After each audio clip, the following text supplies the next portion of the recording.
રાજ્યભરમાં કાળઝાળ ગરમી અનુભવાઈ રહી છે। લૂ લાગવાના કિસ્સાઓમાં વધારો નોંધાઈ રહ્યો છે, ત્યારે માનવ અધિકાર ગ્રાહક સુરક્ષા સેવા મંડળ દ્વારા લિંબાયત નીલગિરી સર્કલ ખાતે છાશ વિતરણ કરાઈ હતી। હાલમાં ઉનાળો ચાલી રહ્યો છે અને છેલ્લા 2-3 દિવસથી આકરી ગરમી પડી રહી છે। આ આકરી ગરમીમાં પણ ટ્રાફિક જવાનો રોડ પર ઊભા રહીને ટ્રાફિક નિયમન કરી રહ્યા છે, ત્યારે માનવ અધિકાર ગ્રાહક સુરક્ષા સેવા મંડળ દ્વારા લિંબાયત નીલગિરી સર્કલ પાસે છાશ વિતરણ કરવામાં આવ્યું હતું। ઉનાળાના ધગધગતા તાપમાં લોકોને રાહત મળે અને શરીરને તાજગી અનુભવાય તે હેતુથી છાશ વિતરણનો કાર્યક્રમ યોજાયો હતો। આ કાર્યક્રમ દરમિયાન સફાઈનું વિશેષ ધ્યાન રાખવામાં આવ્યું હતું। રસ્તા પર કચરો ન ફેલાય અને સ્વચ્છતાનું ધ્યાન રાખવામાં આવ્યું હતું।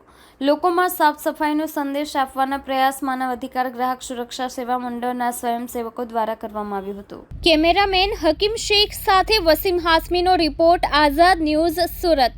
મારું નામ સૈયદ તારિક અલી, માનવ અધિકાર ગ્રાહક સુરક્ષા સેવા મંડળ સુરત શહેર સુરત જિલ્લાનો પ્રમુખ છું।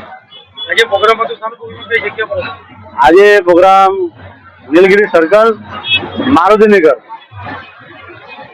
અમારું પ્રોગ્રામ એ હતું કે બધા જે આ ગરમીની સિઝન ચાલે છે તે જે ગરમીના સિઝનના લીધે વધારે ગરમીને તાપ થાય છે, તો લોકોને છાશ વિતરણ કરીને અને એ લોકોને સંદેશ આપવાનો હતું કે માનવતાના લીધે બધા જે પણ સંસ્થા હોય, જે પણ આગેવાનો હોય, તમામ જે પણ લાગતા વળગતા જે સામાજિક કામ કરતા હોય એને મનુષ્યની સેવા કરવી જોઈએ, માનવ હિતની સેવા કરવી જોઈએ।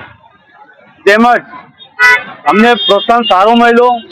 જેટલા પણ રાહદારી જે પણ આવીને અમારી છાશ જે ઠંડુ પીધું તે બધાએ અમારી છાશ ઠંડીની તારીફ કરી કે ભાઈ તમે જે સરસ કામ કર્યું છે। એટલે અમને દિલથી ખુશી થઈ કે આ જે પ્રસંગ છે એ પ્રસંગના અંદર અમારી આખી માનવ અધિકારની ટીમ, હોદ્દેદાર, બધા સભ્ય અમારી સાથે હળીમળીને કામ કરીએ છીએ। કેટલા લીટર વેચાણ થયું? આના અંદર 300 લીટર છાશનું વેચાણ થયું છે। અમારું દહીંનો જે મઠ્ઠો આવે છે ને એ મઠ્ઠાનું અમે વિતરણ કરેલું છે અહીંયા। અને અમારે 15 દિવસમાં એક વખત પ્રોગ્રામ સુરત શહેરમાં અનેક જગ્યાએ થતા રહેશે।